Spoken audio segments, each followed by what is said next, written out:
കുറേ jobs replace ചെയ്യും. ഇപ്പോൾ നമുക്ക് ഡെയിലി റിപ്പീറ്റഡ് ആയിട്ട് വരുന്ന ക്ലറിക്കൽ ടാസ്കുകൾ കുറേ ഉണ്ട്. ഇത് ചെയ്യാൻ വേണ്ടി ചിലപ്പോൾ ഒരാളുടെ അല്ലെങ്കിൽ ഒരു എംപ്ലോയിയുടെ ആവശ്യം വരത്തില്ല. ഇങ്ങനെയൊക്കെ ചെയ്താൽ ജോലി പോകാതിരിക്കാമെന്നും നമുക്ക് തോന്നുന്നു. പക്ഷെ അത് എക്സിക്യൂട്ട് ചെയ്യാൻ അറിയാവുന്ന ആ സ്കിൽസ് ഉള്ള ആളുകൾ കൂടെ വേണം. അപ്പോൾ ചിലപ്പോൾ നമുക്ക് മാൻ പവർ എണ്ണം കുറയ്ക്കാൻ പറ്റുമായിരിക്കും, ബട്ട് സ്റ്റിൽ ഇത് അറിയാവുന്ന ആൾക്കാരുടെ ഡിമാൻഡിന് കൂടി വരും. ഹായ് എവരിവൺ, ഈ ഒരു ഡിസ്കഷനിൽ ഇന്ന് നമ്മുടെ ഒപ്പം ഉള്ളത് വൺ ടീം സൊല്യൂഷൻസിൻ്റെ ഫൗണ്ടേഴ്സായ മിസ്റ്റർ അർജുൻ, അതുപോലെ തന്നെ ചീഫ് ഓപ്പറേറ്റിംഗ് ഓഫീസർ ദിലീപുമാണ്. സോ ഈ ഒരു ഡിസ്കഷനിൽ നമ്മൾ പ്ലാൻ ചെയ്യുന്നത് കോഡിംഗ് പഠിച്ചു കഴിഞ്ഞാലുള്ള അവസരങ്ങളെ പറ്റിയും അതുപോലെ തന്നെ ടെക് ലോകത്തെ പുതിയ അപ്ഡേറ്റുകളെ പറ്റിയുമാണ്. So welcome Arjun and Dileep. So നമുക്ക് ആദ്യത്തെ ക്വസ്റ്റനിലേക്ക് കിടക്കാം. സോ എൻട്രിയിൽ ഓഫർ ചെയ്യുന്ന കോഴ്സസിനെ പറ്റി നമുക്കറിയാം. എൻട്രിയിൽ നമ്മളിപ്പോൾ കറൻ്റ്ലി ഓഫർ ചെയ്യുന്ന കോഡിംഗ് സ്ട്രീമിൽ സോഫ്റ്റ്വെയർ ടെസ്റ്റിംഗ്, അതുപോലെ തന്നെ പൈത്തൺ ഫുൾ സ്റ്റാക്ക് ഡെവലപ്മെൻറ്റ്, അതുപോലെ തന്നെ വെബ് ഡെവലപ്മെൻറ്റ്, ഇതുകൂടാതെ ആമസോൺ വെബ് സർവീസസ് കോഴ്സുകളാണ്. സോ ഈ ഒരു കോഴ്സുകളുടെ ഇപ്പോഴത്തെ ഒരു മാർക്കറ്റ് ഡിമാൻഡിനെ പറ്റി ഒന്ന് വിശദീകരിക്കാമോ മിസ്റ്റർ? ഷുവർ. ഇപ്പോൾ ദീപക് പറഞ്ഞ കോഴ്സസ് എല്ലാം ഇപ്പോൾ ജസ്റ്റ് അതിനെ കോഴ്സസ് ആയിട്ട് കാണാതെ ഓരോ ഡൊമൈൻസ് ആയിട്ട് കാണുകയാണെന്നുണ്ടെങ്കിൽ ഈ പറഞ്ഞ എല്ലാം അതിൻ്റേതായിട്ടുള്ള ഓപ്പർച്യൂണിറ്റീസ് ഉണ്ടെന്ന് തന്നെയാണ് എനിക്ക് പേഴ്സണലി മനസ്സിലാവുന്നത്. ഇപ്പോൾ ഓരോന്നും എടുത്ത് നോക്കുകയാണെങ്കിൽ തന്നെ ഇപ്പോൾ ആദ്യം പറഞ്ഞ സോഫ്റ്റ്വെയർ ടെസ്റ്റിംഗ്, പലപ്പോഴും പലരും പറഞ്ഞു കേൾക്കുന്ന ഒരു പലരും പറയാനുള്ള ടെസ്റ്റിങ്ങിൻ്റെ ഭാവിയെ കഴിഞ്ഞു, ഇനി ഒരുപക്ഷെ കുറച്ച് നാൾ കഴിയുമ്പോൾ ടെസ്റ്റേഴ്സിൻ്റെ ജോബിൻ്റെ ഒന്നും ആവശ്യം ഉണ്ടാവില്ല എന്നൊക്കെ പലരും പറയാറുണ്ട്. പക്ഷേ അത് സത്യമാണെന്ന് എനിക്കിപ്പോൾ തോന്നുന്നില്ല. അറ്റ്ലീസ്റ്റ് ഒരു അടുത്ത 5-6 വർഷത്തെ കാര്യങ്ങൾ സ്മൂത്താണ്, കുഴപ്പമൊന്നുമില്ല. ടെസ്റ്റിങ്ങിന് ഒരുപാട് ഓപ്പർച്യൂണിറ്റീസ് വരാറുണ്ട്. എസ്പെഷ്യലി ഇപ്പോൾ ടെസ്റ്റിംഗ് പഠിക്കുന്നവർ ശ്രദ്ധിക്കേണ്ട ഒരു കാര്യം എന്ന് പറയുന്നത്, ഇപ്പോൾ മാനുവൽ ടെസ്റ്റിംഗ് മാത്രം പഠിക്കാതിരിക്കുക. ടെസ്റ്റിംഗ് 2 ഉണ്ട്, മാനുവൽ ടെസ്റ്റിംഗ്, ഓട്ടോമേഷൻ ടെസ്റ്റിംഗ്. അപ്പോൾ ഒരു ഫ്രഷറാണ് എന്നുണ്ടെങ്കിൽ, ആദ്യമായിട്ടൊരു IT ജോലി നോക്കുന്ന ആളാണെന്നുണ്ടെങ്കിൽ ഒരു 2ഉം കൂടെ പഠിക്കുന്നതായിരിക്കും നല്ലത്. ഇപ്പോൾ മാനുവൽ ടെസ്റ്റിങ്ങും ഓട്ടോമേഷൻ ടെസ്റ്റിങ്ങും പഠിക്കുകയാണെങ്കിൽ അതിൽ തന്നെ ഓട്ടോമേഷൻ ടെസ്റ്റിങ്ങിൽ സെലീനിയം പോലത്തെ ടൂൾസിൽ എക്സ്പെർട്ടീസ് ആവുകയാണെന്നുണ്ടെങ്കിൽ അവിടെ ഇന്നും ഒരുപാട് കമ്പനീസ് ഹയർ ചെയ്യുന്നുണ്ട്. അതിപ്പോൾ സോ കോൾഡ് ഇപ്പോൾ ടയർ 1 കമ്പനീസ് മാത്രമല്ല, അല്ലാതെയുള്ള നമ്മുടെ IT പാർക്കുകളിലൊക്കെ ഉള്ള ധാരാളം കമ്പനീസ് ടെസ്റ്റേഴ്സിനെ നല്ലപോലെ ഹയർ ചെയ്യുന്നുണ്ട്. എനിക്കൊന്ന് എൻട്രിയിലും പ്ലേസ്മെൻറ്റ്സ് നല്ലപോലെ നടക്കുന്ന കോഴ്സുകൾ ഒന്നായിരിക്കും ടെസ്റ്റിംഗ് ഞാൻ കരുതുന്നത്. നമ്മളിപ്പോൾ ടെസ്റ്റിങ്ങിൻ്റെ കേസ് എടുക്കുവാണെങ്കിൽ സ്പെഷ്യൽ ടെസ്റ്റിംഗ് പറഞ്ഞുകൊണ്ട് തന്നെ അപ്പാർട്ട് ഫ്രം IT കമ്പനീസ്, അതുപോലെ ചെറിയ ഇപ്പോൾ സ്റ്റാർട്ടപ്പ്സ് ആണെങ്കിൽ പോലും ടെസ്റ്റേഴ്സിനെ ധാരാളമായിട്ട് ഹയർ ചെയ്യുന്നുണ്ട്. അവിടെയും ക്വാളിഫിക്കേഷൻസ് കാര്യമായിട്ട് പ്രിഫറൻസ് കൊടുക്കാതെ തന്നെ നമ്മുടെ ഇന്ന് കുട്ടികൾ എടുത്തിട്ടുണ്ട്. യെസ്, അപ്പോൾ അതും ഒരു റീസെൻറ്റ് ട്രെൻഡായിട്ട് കണ്ടുവരുന്നത്. എക്സാക്ട്ലി, അത് നല്ല പോയിൻ്റാണ്. ബിക്കോസ് ഇപ്പോൾ ഈ ടെസ്റ്റിംഗ് എന്ന് പറയുമ്പോൾ ഇപ്പോൾ ഒരാൾ BCom ബാക്ക്ഗ്രൗണ്ടിൽ നിന്ന് വന്നു, അല്ലെങ്കിൽ BSc ഫിസിക്സ് ആയിക്കോട്ടെ, കെമിസ്ട്രി ആയിക്കോട്ടെ, അധികം കോഡിങ് ഇൻവോൾവ് അല്ലാത്തൊരു ഏരിയ ആയതുകൊണ്ട് ഏത് നിങ്ങളുടെ അക്കാഡമിക് ക്വാളിഫിക്കേഷൻ ബാക്ക്ഗ്രൗണ്ട് എന്നാണെങ്കിലും താരതമ്യേന പഠിച്ചെടുക്കാൻ ഈസി എന്ന് പറയാൻ പറ്റില്ലെങ്കിലും നമുക്ക് ഒരു അത്ര ബുദ്ധിമുട്ടില്ലാതെ പഠിച്ചെടുക്കാൻ പറ്റുന്നൊരു ഏരിയയാണ് ടെസ്റ്റിങ്. അതിനിപ്പോൾ നിങ്ങൾ കമ്പ്യൂട്ടർ സയൻസ് ബാക്ക്ഗ്രൗണ്ടിൽ തന്നെ ഉള്ളവരായിരിക്കണം, IT തന്നെ ആയിരിക്കണം എന്നുള്ളൊരു നിർബന്ധമില്ല. അപ്പോൾ നിങ്ങൾക്ക് ബാക്ക്ഗ്രൗണ്ട് എന്തും ആയിക്കോട്ടെ, BA ആയിക്കോട്ടെ, BSc കമ്പ്യൂട്ടർ സയൻസ് ആയിക്കോട്ടെ, BSc ഫിസിക്സ് ആയിക്കോട്ടെ, അവർക്കെല്ലാം പഠിക്കാൻ പറ്റും, താരതമ്യേന എളുപ്പമാണ്.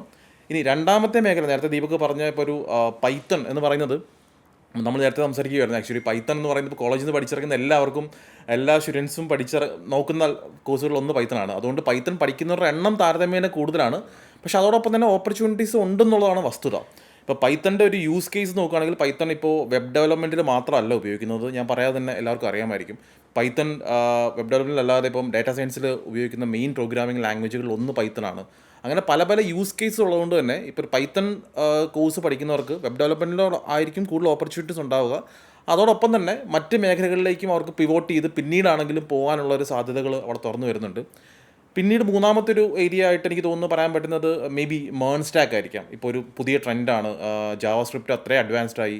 ഇപ്പോൾ നമ്മൾ പണ്ട് ഫ്രണ്ട് എൻഡിൽ മാത്രം ഉപയോഗിച്ചുകൊണ്ടിരുന്ന ജാവാസ്ക്രിപ്റ്റ് ലാംഗ്വേജ് ഇപ്പോൾ Node.js എന്ന് പറയുന്ന ഒരു ബാക്ക് എൻഡ് പ്രോഗ്രാമിംഗ് ലാംഗ്വേജ് ആയിട്ട് വരികയും Node.js ബാക്ക് എൻഡിൽ യൂസ് ചെയ്യുകയൊക്കെ ചെയ്യുന്നുണ്ട് എന്നുള്ളത് ഭയങ്കര ഒരു അഡ്വാൻറ്റേജ് ആണ്. അവസരങ്ങൾ ഈ ഒരു ഫീൽഡിലേക്ക് എക്സാക്ട്ലി നേരത്തെ ദീപക് പറഞ്ഞ സ്റ്റാർട്ടപ്പ്സ് പലതും, ഇപ്പോൾ ഒരുപാട് സ്റ്റാർട്ടപ്പ്സ് പുതിയ ആപ്ലിക്കേഷൻസ് ബിൽഡ് ചെയ്യുമ്പോഴും പുതിയ സോഫ്റ്റ്വെയർസ് ബിൽഡ് ചെയ്യുമ്പോഴും ഒക്കെ അവർ ഈ ഒരു സ്റ്റാക്ക് പ്രിഫർ ചെയ്യുന്നത് കാണാറുണ്ട്. അത് മാത്രമല്ല, ഇപ്പോൾ ലെജൻഡറി ലാംഗ്വേജസിൽ ബിൽഡ് ചെയ്തിട്ടുള്ള ആപ്ലിക്കേഷൻസ് പലതും ഇപ്പോൾ റിയാക്റ്റിലേക്കുമൊക്കെ അവർ ഫ്രണ്ട് എൻഡ് മാറുന്നത് കാണാറുണ്ട്. ഇപ്പോൾ ഫോർ എക്സാമ്പിൾ നമ്മുടെ തന്നെ ഇൻറ്റേർണലി ഉപയോഗിക്കുന്ന ഒരു ആപ്ലിക്കേഷൻ ഉണ്ട് വൺ ടീമിൽ. അപ്പോൾ അവിടെ അത് നേരത്തെ അവർ ബിൽഡ് ചെയ്തിട്ടിരുന്നത് PHP-യിലായിരുന്നു back end, front end basic ജാവാസ്ക്രിപ്റ്റാണ്. അവരിപ്പോൾ ആ കമ്പനി അത് മേണിലേക്ക് മൈഗ്രേറ്റ് ചെയ്യാണ് കംപ്ലീറ്റ്ലി. അപ്പോൾ അവിടെയൊക്കെ ഓപ്പർച്യൂണിറ്റീസ് ക്രിയേറ്റ് ചെയ്യപ്പെടുന്നുണ്ടെന്നുള്ളതാണ് അതിൻ്റെ ഒരു യാഥാർത്ഥ്യം.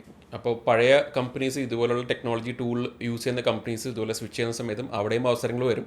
അതുകൂടാതെ തന്നെ പുതുതായിട്ട് വരുന്ന സ്റ്റാർട്ടപ്സിലും ഈ ഒരു സ്റ്റാക്ക് അറിഞ്ഞാലുള്ള യൂസ് കേസസും നമുക്ക് അത്യാവശ്യം ഉറപ്പായിട്ടും വരും. ഇപ്പോൾ പല കമ്പനീസും ഇപ്പോൾ ഇപ്പോൾ ഒരു IT കമ്പനി അവിടെ നേരത്തെ ഉണ്ടായിരുന്നത് മേ ബി ഒരു PHP ടീം മാത്രമായിരിക്കാം, ജാവ ടീം മാത്രമായിരിക്കാം. പക്ഷേ ഇപ്പോൾ ക്ലയൻസ് തന്നെ പലപ്പോഴും ചോദിക്കാൻ തുടങ്ങിയിട്ടുണ്ട്, ഞങ്ങൾക്കിത് റിയാക്റ്റിൽ ബിൽഡ് ചെയ്തെടുക്കാൻ പറ്റുമോ, അല്ലെങ്കിൽ നോഡിൽ ബിൽഡ് ചെയ്തെടുക്കാൻ പറ്റുമോ. ക്ലയൻറ്റിൻ്റെ ഭാഗത്ത് നിന്ന് ഡിമാൻഡ് വരുന്നത് കാണാറുണ്ട്. അപ്പോൾ അവിടെയൊക്കെ ആക്ച്വലി ഇത് ഹെൽപ്പ് ചെയ്യും. പല കമ്പനീസിനുകൊണ്ട് ആ ഒരു ടീം ഫോം ചെയ്യേണ്ട ആവശ്യമുണ്ടെന്ന് തോന്നുന്നു. അപ്പോൾ പറഞ്ഞതുപോലെ ലെജൻഡറി ടെക്നോളജീസ് മൈഗ്രേറ്റ് ചെയ്യുന്ന കമ്പനീസും ഉണ്ട്, എക്സിസ്റ്റിംഗ് ആയിട്ടുള്ള കമ്പനീസ് പുതിയ ടെക്നോളജി ആയിട്ട് അഡോപ്റ്റ് ചെയ്യുന്നതും ഉണ്ട്. എനിക്ക് ദിലീപിൻ്റെ അടുത്ത് ചോദിക്കാനുള്ള വേറൊരു ക്വസ്റ്റൻ എന്ന് പറയുന്നത്, നമ്മളിപ്പോൾ എൻട്രിയിൽ ഏറ്റവും ഡിമാൻഡിങ് ആയിട്ട് കുട്ടികളുടെ സൈഡിൽ നിന്ന് വരുന്ന 2 കോഴ്സസാണ്. ഒന്ന് ഡേറ്റ അനലറ്റിക്സും അതുപോലെ തന്നെ ഡേറ്റ സയൻസും മെഷീൻ ലേണിംഗ്.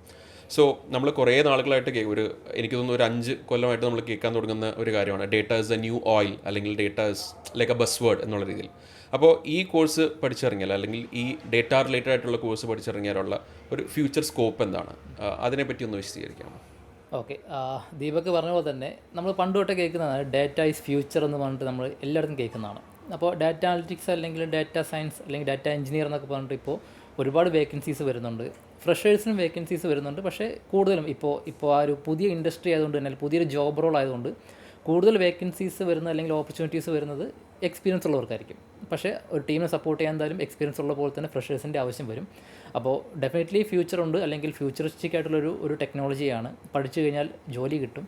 പിന്നെ ഈ പറഞ്ഞ ഡാറ്റ അനലിറ്റിക്സ് പോലെയുള്ള ഇതിനകത്ത് ഇപ്പം നമ്മുടെ ഈ ഒരു ഇത്രയും ഡാറ്റ മാനേജ് ചെയ്ത് അല്ലെങ്കിൽ ഡാറ്റ വെച്ച് ഇപ്പോൾ മാർക്കറ്റിംഗ് ഒക്കെ നോക്കിയാൽ പോലും, അല്ലെങ്കിൽ സെയിൽസിലും മാർക്കറ്റിങ്ങിലൊക്കെ ആണെങ്കിലും ഒരു ആർട്ടിഫിഷ്യൽ ഇൻ്റലിജൻസും ഡാറ്റയൊക്കെ വെച്ചിട്ട് കൂടുതൽ കസ്റ്റമൈസ്ഡ് ആയിട്ടുള്ള അല്ലെങ്കിൽ ആ ഒരു ടാർഗറ്റഡ് ഓഡിയൻസിലേക്ക് തന്നെ എത്താൻ വേണ്ടി നോക്കുന്നുണ്ട്. അല്ലെങ്കിൽ കൂടുതലൊന്നുകൂടി എഫക്റ്റീവായിട്ട് കൂടുതൽ പ്രൊഡക്റ്റീവായിട്ട് റിസൾട്ട് ഓറിയൻറ്റഡ് ചെയ്യാൻ പറ്റുന്നുണ്ട്. അപ്പോൾ ഡാറ്റ അനലിറ്റിക്സ് പോലെയുള്ള ടൂളുകളുടെ കൂടെ പൈത്തൺ അല്ലെങ്കിൽ SQL ഒക്കെ അറിയാമെന്നുണ്ടെങ്കിൽ ഒരുപാട് ഹൈറ്റ്സിലേക്ക്, അതായത് കരിയറിൽ നല്ല ഗ്രോത്ത് കിട്ടുന്ന വേക്കൻസികൾ നമുക്ക് ഇന്ന് ഇഷ്ടം പോലെ അവൈലബിൾ ആണ്.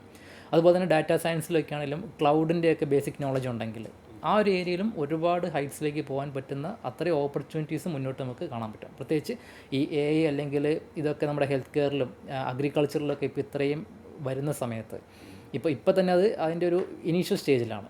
മുന്നോട്ട് ഒരുപാട് ഗ്രോത്ത് വരാനുണ്ട്. അപ്പോൾ അവിടെയൊക്കെ ഈ ഡാറ്റ അത്രയും ഇമ്പോർട്ടൻ്റ് ആണ്. പ്രത്യേകിച്ച് ഹെൽത്ത് കെയറിലൊക്കെയാണ് നമുക്കറിയാം, നമ്മളുടെ ഒരു പ്രീവിയസ് ഹിസ്റ്ററിയൊക്കെ വെച്ച് നോക്കിയിട്ട് ആ ഒരു സിസ്റ്റം വന്നു കഴിയുമ്പോൾ ഇപ്പോൾ ഉള്ളതിനേക്കാളും കുറച്ചുകൂടി ആക്യുറേറ്റ് ആയിട്ട് നമുക്ക് ആ ഒരു ഇൻഡസ്ട്രി മാറി വരും. അപ്പോൾ അവിടെയൊക്കെ ഈ പറഞ്ഞ ഇത് മാനേജ് ചെയ്യാനുള്ള, ഇത് അനലൈസ് ചെയ്യാൻ പറ്റുന്ന ആളുകൾക്ക് ഒരുപാട് റിക്വയർമെൻറ്റ്സ് വരും. അപ്പോൾ ആ ഒരു ഇൻഡസ്ട്രിയിൽ എക്സ്പെർട്ടായി കഴിഞ്ഞ് കഴിഞ്ഞാൽ ഡെഫിനറ്റ്ലി ഫ്യൂച്ചറുള്ള ഒരു ഏരിയ തന്നെയാണത്. എനിക്കൊന്ന് അതിലൂടെ ഒന്ന് ആഡ് ചെയ്യാനുള്ളത്, ഇപ്പോൾ ഈ ഡേറ്റ എന്ന് പറയുന്നത് എല്ലാ കമ്പനീസിനും ഇപ്പം ഹ്യൂജ് ഡേറ്റ അവൈലബിൾ ആണ്. നമ്മളെല്ലാവരും ഡേറ്റ റിച്ച് ആണെന്ന് പലപ്പോഴും പറയും പല കമ്പനീസും. അപ്പോൾ ദിലീപ് പറഞ്ഞ പോലെ തന്നെ അവിടെ ഈ പറഞ്ഞ ഇപ്പോൾ ചെറിയ കമ്പനി വലിയ കമ്പനി എന്നൊന്നുമില്ല, ഏത് ടൈപ്പ് ഓഫ് കമ്പനിയാണെങ്കിലും അവിടെ ഡേറ്റ ഉണ്ട്. അത് മാനേജ് ചെയ്യാൻ ആൾക്കാരുടെ ആവശ്യം മുന്നോട്ട് ഇഷ്ടം പോലെ ആവശ്യം വരും എന്നാണ് എനിക്ക് തോന്നുന്നത്. അവിടെ ദിലീപ് പറഞ്ഞ കൂടുതൽ പോയിന്റ് ആഡ് ചെയ്യാനുള്ളത്, ഇപ്പോൾ ഈ മാർക്കറ്റിംഗ്, ഡേറ്റ ഡ്രിവൺ മാർക്കറ്റിംഗ് എന്ന് പറയുന്നതും ഒരുപാട് കമ്പനീസ് ഫോളോ ചെയ്യുന്നൊരു മെത്തഡാണ്. ഇപ്പോൾ കഴിഞ്ഞ ട്രെൻഡുകൾ മനസ്സിലാക്കിയിട്ട് എനിക്ക് തോന്നുന്നത് ഈ ഡേറ്റ അനലൈസ് ചെയ്തതിന് ശേഷം അതിനെ ബേസ് ചെയ്ത് മാർക്കറ്റിംഗ് ക്യാമ്പയിൻസ് പിച്ച് ചെയ്യുക. അപ്പോൾ ആ ഒരു ഇൻഡസ്ട്രിയിലേക്കും ഡെഫിനറ്റ്ലി ഏത് കമ്പനിക്കും ഡേറ്റ മനസ്സിലാക്കാതെ ഒരു മാർക്കറ്റിംഗ് ക്യാമ്പയിൻ സെറ്റ് ചെയ്യാൻ ഇനി മുന്നോട്ട് പറ്റുമോ എന്നുള്ളത് എനിക്ക് തോന്നുന്നില്ല പറ്റുന്നുള്ളൂ. അപ്പോൾ അതുകൊണ്ട് ഡെഫിനറ്റ്ലി ഡേറ്റ മാനേജ് ചെയ്യാൻ അറിയാവുന്ന, അനലൈസ് ചെയ്യാൻ അറിയാവുന്ന ആൾക്കാരുടെ റിക്വയർമെൻറ്റ് ഇപ്പോഴും ഉണ്ട്. മുന്നോട്ടത് ദിനം പ്രതി കൂടുകയുള്ളെന്ന് എനിക്ക് തോന്നുന്നത്. അപ്പം മാർക്കറ്റിങ്ങിലും എഫക്റ്റീവായിട്ട് ഇത് വർക്കാവുമെന്ന് എനിക്ക് തോന്നുന്നു. എല്ലാ ഇൻഡസ്ട്രിയിലും ഡാറ്റ, നമ്മുടെ കംപ്ലീറ്റ് മാർക്കറ്റിംഗ് അല്ലെങ്കിൽ പറഞ്ഞ എല്ലാ ഇൻഡസ്ട്രിയും ഒരു ഡാറ്റ ബേസ് തന്നെയാണ് പോകുന്നത്. അപ്പോൾ അത് എത്രത്തോളം എഫക്റ്റീവായിട്ട് യൂസ് ചെയ്യാൻ പറ്റുമോ അത്രയും നമ്മൾ, പ്രത്യേകിച്ച് കസ്റ്റമേഴ്സിൻ്റെയൊക്കെ ഒരു ഇൻട്രസ്റ്റ് മനസ്സിലാക്കിയിട്ടും അവരുടെ ഒരു പ്രീവിയസ് ഹിസ്റ്ററി നോക്കിയിട്ടൊക്കെ നമുക്കൊരു ഇപ്പോൾ ആഡ്സ് പോലും ചെയ്യുകയാണെങ്കിൽ അതിൻ്റെ ഒരു മാറ്റം എന്തായാലും കാണാൻ പറ്റും. അപ്പോൾ കുറച്ച് പ്രൊഡക്റ്റീവായിട്ട് നമുക്ക് ചെയ്യാൻ പറ്റും. വേറെ ഞാൻ എവിടെയോ വായിച്ചു മറന്നൊരു കാര്യം പെട്ടെന്ന് ഓർമ്മ വന്നതാണ്. ഇപ്പോൾ സിറ്റിസൺ ഡേറ്റ സയൻറ്റിസ്റ്റ് എന്ന് പറയുന്ന ഒരു വേർഡ് ഉണ്ട്. അപ്പോൾ അതിനെക്കുറിച്ച് ഞാൻ കൂടുതലായിട്ട് ഇവാലുവേറ്റ് ചെയ്തപ്പോൾ മനസ്സിലായത്, അതായത് നിങ്ങളിപ്പോൾ ഏത് ഇൻഡസ്ട്രിയിലാണോ വർക്ക് ചെയ്യുന്നത് അവിടെ ഓൾറെഡി നമ്മൾ കുറേയധികം ഡേറ്റ വെച്ചിട്ട് പ്ലേ ചെയ്യുന്നുണ്ടാവും, അല്ലെങ്കിൽ അത് വെച്ച് വർക്ക് ചെയ്യുന്നുണ്ടാവും. അപ്പോൾ നമ്മളൊരു ഡേറ്റ സയൻസ് കോഴ്സോ അല്ലെങ്കിൽ ഒരു ഡേറ്റ അനലറ്റിക്സ് കോഴ്സോ പഠിച്ചതിന് ശേഷം, പൈത്തൺ അല്ലെങ്കിൽ SQL പഠിച്ചതിന് ശേഷം നമ്മൾ ഓൾറെഡി വർക്ക് ചെയ്യുന്ന ഡേറ്റയിൽ കുറച്ചും കൂടി ഇൻസൈറ്റ്സ് നമ്മൾ ഓൾറെഡി വർക്ക് ചെയ്യുന്ന കമ്പനിയിൽ പോകാൻ പറ്റുന്ന ആളുകളെയാണ് ഈ സിറ്റിസൺ ഡേറ്റ സയൻറ്റിസ്റ്റ് എന്ന് വിളിക്കുന്നത്. അപ്പോൾ എനിക്ക് തോന്നുന്നു ഇങ്ങനെയുള്ള കോഴ്സിലെടുത്താൽ ഓൾറെഡി വർക്കിംഗ് ആയിട്ടുള്ള പ്രൊഫഷണൽസിന് പോലും ചിലപ്പോൾ എക്സിസ്റ്റിംഗ് കമ്പനീസിൽ കുറച്ചും കൂടി ബെറ്റർ ഹൈറ്റിലേക്ക് പോകാനായിട്ടും ഇത് ചിലപ്പോൾ ഹെൽപ്ഫുൾ ആവുന്നതാണ് എനിക്ക്. എക്സാക്ട്ലി. ഇപ്പോൾ മേ ബി ഇപ്പോൾ വർക്ക് ചെയ്യുന്നത് ഇപ്പോൾ ഒരു ടിപ്പിക്കൽ അഡ്മിൻ റോളിലാണ് നിങ്ങൾ വർക്ക് ചെയ്യുന്നത്, കൂടുതലും എക്സൽസ് ഒക്കെ വെച്ചിട്ടൊക്കെ ആണെന്നുണ്ടെങ്കിൽ ഇപ്പോൾ എക്സൽസിനകത്ത് തന്നെ നമുക്ക് ഓട്ടോമേറ്റ് ചെയ്യാനും ഡാറ്റ വിഷ്വലൈസ് ചെയ്യാനുള്ള കുറേ ഓപ്ഷൻസ് ഒക്കെ ഉണ്ട്. അതിനോടൊപ്പം ഇപ്പോൾ ആ റോളിലൊക്കെ വർക്ക് ചെയ്യുന്ന ആൾക്കാർ ഇപ്പോൾ പൈത്തണിൻ്റെ ബേസിക്സോ ഒക്കെ പഠിക്കുകയാണെന്നുണ്ടെങ്കിൽ അത്തരം ലൈബ്രറീസ് ഡാറ്റ റിലേറ്റഡ് ആയിട്ടുള്ള പൈത്തൺ ലൈബ്രറീസ് ഒക്കെ പഠിക്കുകയാണെന്നുണ്ടെങ്കിൽ അവർക്ക് ആ ഒരു കരിയറിൽ ഒരു അപ്സ്കില്ലിങ് കൊണ്ടുവരാനുള്ള ഓപ്ഷൻ ഉണ്ടാവും. അവർക്ക് ഇപ്പോൾ നേരത്തെ പറഞ്ഞ പോലെ AI വരുമ്പോൾ ജോലി പോവോ എന്നുള്ള ചോദ്യത്തിലേക്ക് വരുമ്പോൾ ഇങ്ങനെയൊക്കെ ചെയ്താൽ ജോലി പോകാതിരിക്കാമെന്നും നമുക്ക് തോന്നുന്നു. ഈ ഒരു ക്വസ്റ്റിന് ഒരു ഫോളോ അപ്പ് ആയിട്ട് അടുത്തൊരു ക്വസ്റ്റൻ എനിക്ക് ദിലീപ് എടുത്ത് ചോദിക്കാനുള്ളത്. ഇപ്പോൾ നമ്മൾ നേരത്തെ ഡിസ്കസ് ചെയ്തപ്പോൾ പറഞ്ഞാണ് എനിക്ക് എക്സൽ ഒരു ഡൗട്ട് വന്നു കഴിഞ്ഞാൽ നേരെ പോയിട്ട് ചാറ്റ് ജിപിടി എടുത്ത് ചോദിക്കാം, അല്ലെങ്കിൽ എനിക്കൊരു ഫുൾ ഫ്ലെഷ്ഡ് ഒരു ആപ്പ് വേണമെങ്കിൽ ഇപ്പോൾ AI ടൂളുകളുണ്ട്. അപ്പോൾ ഈ ഒരു എൻവയറമെൻറ്റിൽ കോഡിങ് പഠിച്ചു കഴിഞ്ഞാൽ അല്ലെങ്കിൽ കോഡിങ് അറിയാവുന്ന ഒരാൾക്ക് എന്തായിരിക്കും അയാൾ എക്സ്പെക്ട് ചെയ്യാൻ പോകുന്ന ഫ്യൂച്ചർ, അല്ലെങ്കിൽ അയാൾ എന്തിനെ പറ്റിയാണ് ഇനി വറി ചെയ്യേണ്ടത്? അതായത് ആർട്ടിഫിഷ്യൽ ഇൻ്റലിജൻസ് വന്നു കഴിയുമ്പോൾ ഈ കോഡിംഗ് ജോബിൻ്റെ അല്ലെങ്കിൽ ഇപ്പോഴത്തെ എക്സിസ്റ്റിംഗ് ആയിട്ടുള്ള ജോബ്സിൻ്റെ ഫ്യൂച്ചർ എന്താണ്? ഇത് ഏറ്റവും കൂടുതൽ ഇപ്പോൾ ആരെ കണ്ടാലും ചോദിക്കുന്ന ക്വസ്റ്റ്യനാണ്. ഇതൊക്കെ ഈ ജോലി നാളെ കാണുമോ, ഇവിടെ നിന്ന് നമ്മുടെ ഫ്യൂച്ചർ എന്താണ്? കാരണം ഇതെല്ലാം റോബോട്ട്സ് അല്ലെങ്കിൽ മെഷീൻസ് വെച്ച് റീപ്ലേസ് ചെയ്യപ്പെടത്തില്ലേ? കുറേ ജോബ്സ് റീപ്ലേസ് ചെയ്യും. ഇപ്പോൾ നമുക്ക് ഡെയിലി റിപ്പീറ്റഡ് ആയിട്ട് വരുന്ന ക്ലറിക്കൽ ടാസ്കുകൾ കുറേ ഉണ്ട്. ഇത് ചെയ്യാൻ വേണ്ടി ചിലപ്പോൾ ഒരാളുടെ അല്ലെങ്കിൽ ഒരു എംപ്ലോയിയുടെ ആവശ്യം വരത്തില്ല. അത് കുറച്ചുകൂടെ പ്രൊഡക്റ്റീവായിട്ട് നമ്മൾ പറയുന്ന ടൈം ഫ്രെയിമിൽ എറർ ഫ്രീ ആയിട്ട് ചെയ്യാൻ പറ്റും. അപ്പോൾ അതിന് നമുക്ക് ഡെഫിനറ്റ്ലി ഇപ്പോൾ ചാറ്റ് GPT ആണെങ്കിൽ പോലും പല ഡോക്യുമെൻറ്റേഷൻ നമുക്ക് ഈസി ആയിട്ട് യൂസ് ചെയ്യാൻ പറ്റും. ഒരുപാട് സമയം സേവ് ചെയ്യാൻ പറ്റുന്നുണ്ട്. നമ്മൾ മണിക്കൂറുകളാൽ ഇരുന്ന് ചെയ്യുന്ന പല ഡാറ്റ എൻട്രിയൊക്കെ നമുക്ക് ജസ്റ്റ് ഇപ്പോൾ ഒരു ഫോട്ടോ എടുത്ത് ഇപ്പോൾ റൈറ്റ് ചെയ്ത സാധനമാണെങ്കിൽ ഫോട്ടോ എടുത്ത് അപ്ലോഡ് ചെയ്ത് കഴിഞ്ഞാൽ നമുക്ക് ഡോക്യുമെൻ്റ് ആയിട്ട് കിട്ടും. അപ്പോൾ ഒരാൾ ഇരുന്ന് ടൈപ്പ് ചെയ്ത് അല്ലെങ്കിൽ ഒരു എക്സൽ ഷീറ്റ് ഒന്നും ക്രിയേറ്റ് ചെയ്യേണ്ട ആവശ്യമില്ല. നമുക്ക് വേണ്ട ഇൻപുട്സ് കൊടുക്കുക, കറക്റ്റ് കിട്ടും. പക്ഷേ ഇതിൻ്റെ ഫ്യൂച്ചർ എന്താണെന്ന് ചോദിച്ചു കഴിഞ്ഞാൽ എന്താണെങ്കിലും നമുക്ക് ഡെവലപ്പേഴ്സിൻ്റെ അല്ലെങ്കിൽ കോഡിങ് അറിയാവുന്ന ആൾക്കാരെ വേണം. ഇപ്പോൾ ചാറ്റ് GPT നമ്മൾ നല്ല പ്രോംപ്റ്റ് കൊടുത്തു കഴിഞ്ഞാൽ സംഭവം കംപ്ലീറ്റ് കിട്ടും. ഇതൊന്ന് എക്സിക്യൂട്ട് ചെയ്യണമെങ്കിലോ അല്ലെങ്കിൽ ഇതിനകത്ത് എന്തെങ്കിലും എറേഴ്സ് ഉണ്ടെങ്കിൽ കണ്ടുപിടിക്കണമെങ്കിലോ ഇതെല്ലാം വീണ്ടും നമ്മൾ പ്രോംപ്റ്റ് കൊടുത്താൽ ചെയ്യാൻ പറ്റും. പക്ഷേ ഒരു എക്സ്പേർട്ടായിട്ട് ആൾക്കാരുണ്ടെങ്കിൽ ഇത് എഫക്റ്റീവായിട്ട് യൂസ് ചെയ്യാൻ പറ്റും. അതായത് 10-100 മണിക്കൂർ ചെയ്തിരുന്ന ഒരു പ്രോഗ്രാമിങ് ചിലപ്പോൾ 1 മണിക്കൂർ കൊണ്ട് ചെയ്യാൻ പറ്റും. പക്ഷേ അത് എക്സിക്യൂട്ട് ചെയ്യാൻ അറിയാവുന്ന ആ സ്കിൽസുള്ള ആളുകൾ കൂടെ വേണം. അപ്പോൾ ചിലപ്പോൾ നമുക്ക് മാൻ പവർ എണ്ണം കുറയ്ക്കാൻ പറ്റുമായിരിക്കും, ബട്ട് സ്റ്റിൽ ഇത് അറിയാവുന്ന ആൾക്കാരുടെ ഡിമാൻഡിന് കൂടി വരും. എപ്പോഴും നമുക്ക് പണ്ട് തൊട്ടേ പുതിയ ടെക്നോളജി വന്നു കഴിയുമ്പോൾ ചില ഇൻഡസ്ട്രീസൊക്കെ ഇല്ലാതെ പോകാറുണ്ട്. പക്ഷേ ഒരു 10 ജോലി ഇല്ലാതെ ആകുമ്പോൾ ഒരു 100 അപ്പുറത്ത് വേറെ ക്രിയേറ്റ് ചെയ്യപ്പെടുന്നുണ്ട്. അപ്പോൾ സ്കിൽഡായിട്ടിരിക്കുന്ന ആൾക്കാർ, എന്നും അപ് ടു ഡേറ്റ് ആയിട്ടിരിക്കുന്ന ആൾക്കാർ, പഠിച്ചുകൊണ്ടിരിക്കുന്ന ആൾക്കാർ, ഇവർക്കൊന്നും പറയേണ്ട കാര്യമില്ല. ഒരു ജോലി കിട്ടി, ഇനി എല്ലാം സേഫാണ്, ഞാൻ ആ കംഫർട്ട് സോണിലായി, സാലറി വരുന്നുണ്ട്, ഇനി ഇവിടെ ഇരുന്നാൽ മതി എന്ന് വിചാരിച്ചു കഴിഞ്ഞാൽ ചിലപ്പോൾ പുതിയ ടൂൾസ് വന്നു കഴിയുമ്പോൾ നമ്മുടെ ഓപ്പർച്യൂണിറ്റി കുറയാൻ ചാൻസ് ഉണ്ട്. പിന്നെ ഈ പറഞ്ഞ എക്സലൊക്കെ ആണെങ്കിലും ഇപ്പം നമുക്ക് അത് മാനേജ് ചെയ്യാൻ എളുപ്പമാണ്.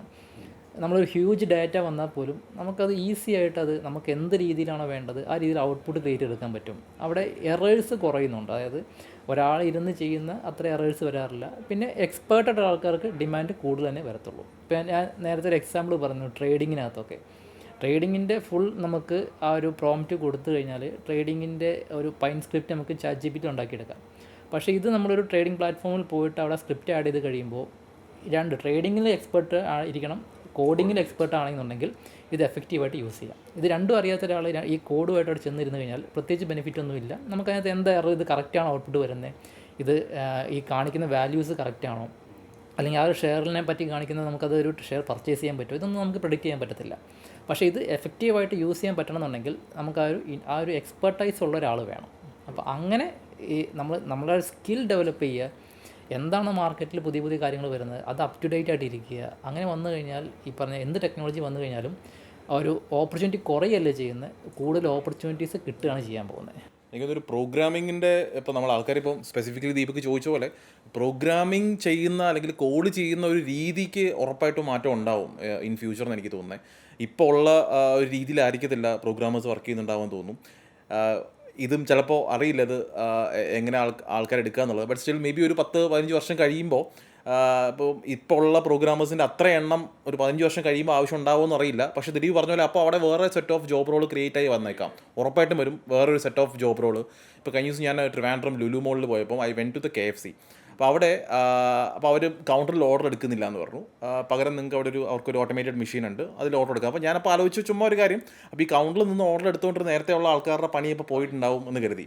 പക്ഷേ അപ്പോൾ വേറൊരു പോയിൻ്റ് ഉണ്ട്. അപ്പോൾ അവരുടെ ജോലി പോയിട്ടുണ്ടാവും, എനിക്കറിയില്ല, അൺഫോർച്ചുനേറ്റ് അവരുടെ ജോലി പോയിട്ടുണ്ടെങ്കിൽ. പക്ഷേ ഈ പറയുന്ന ഒരു ഓട്ടോമേറ്റഡ് മെഷീൻ ബിൽഡ് ചെയ്യാൻ വേണ്ടിയിട്ടുള്ള സെറ്റ് ഓഫ് ആൾക്കാരുടെ ആവശ്യം അത് ബിൽഡ് ചെയ്ത കമ്പനിയിൽ ഇപ്പോൾ കൂടിയിട്ടുണ്ടായിരിക്കും. അതൊരു പുതിയ ജോബുകളാണ്. അപ്പോൾ ഡയറക്റ്റ്ലി നമ്മൾ കണ്ടൊരു കാര്യമാണ്. അപ്പോൾ അതുപോലെ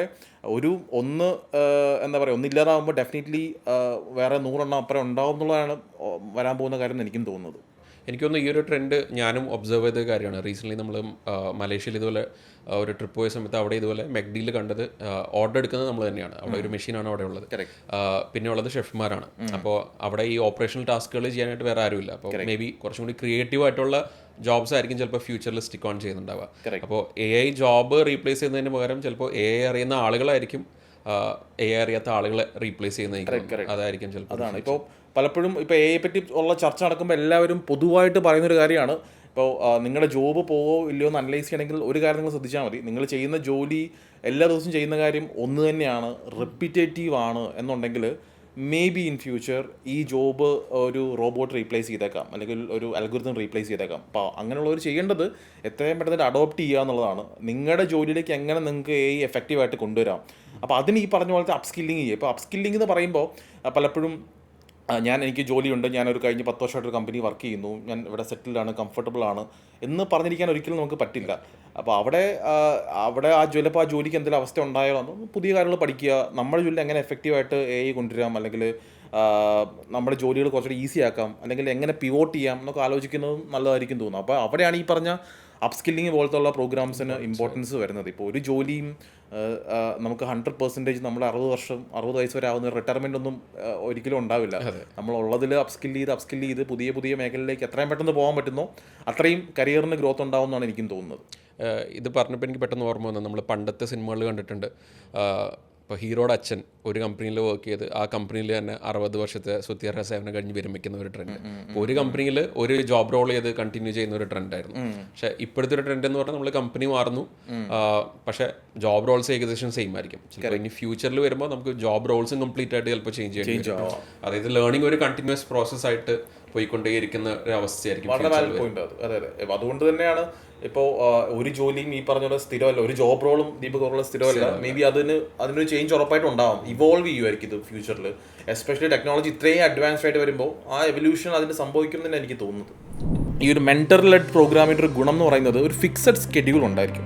സപ്പോർട്ടിന് ടെലിഗ്രാം ഗ്രൂപ്പ്, വാട്സപ്പ് ഗ്രൂപ്പ് നിങ്ങൾക്ക് ഡൗട്ട് ചോദിക്കാം എന്നൊക്കെ പറയുന്ന കേസൊക്കെ ഉണ്ടായിരിക്കും. പക്ഷേ പ്രാക്ടിക്കലി ഇതൊക്കെ എത്രത്തോളം വർക്കൗട്ട് ആകുമെന്നുള്ളത് എനിക്ക് അറിയില്ല. കുറച്ച് നാളുകളായിട്ട് കേട്ടുവരുന്നൊരു ട്രെൻഡാണ് ഈ ലേ ഓഫ് എന്ന് പറയുന്നത്.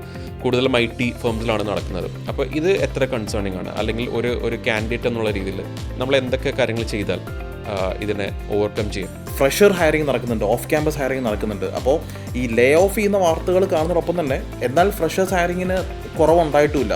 പുള്ളി ജോയിൻ ചെയ്ത് സ്റ്റാർട്ടപ്പിലാണ്. പക്ഷേ അവിടെ ഇരുന്നുകൊണ്ട് ആദ്യത്തെ 2 വർഷം ദിലീപ് പറഞ്ഞ പോലെ സ്ട്രഗിൾ ആയിരുന്നു. പക്ഷേ അതിനുശേഷം പുള്ളി വർക്ക് ചെയ്ത കമ്പനീസ് എന്നൊക്കെ പറയുന്നത് ടോപ്പ് കമ്പനീസാണ്. അതായത് ഇപ്പോൾ അദ്ദേഹം വർക്ക് ചെയ്യുന്നത് ജിയിലാണ്. ലോകത്തെ ഏറ്റവും പ്രധാനപ്പെട്ട കമ്പനികളൊന്നാണ് ജി. ക്യാമ്പസിൽ നിന്ന് പ്ലേസ്ഡ് ആവുന്നവരുണ്ട്, അതോടൊപ്പം തന്നെ എൻട്രിയിലും വൺ ടീമിലൊക്കെ പോലെ സ്ഥാപനങ്ങളിൽ പഠിച്ച് പ്ലേസ്ഡ് ആവുന്നവരുണ്ട്. അവിടെ ഫ്രഷേഴ്സിന് ഓപ്പർച്യൂണിറ്റീസ് കുറയുന്നുമില്ല.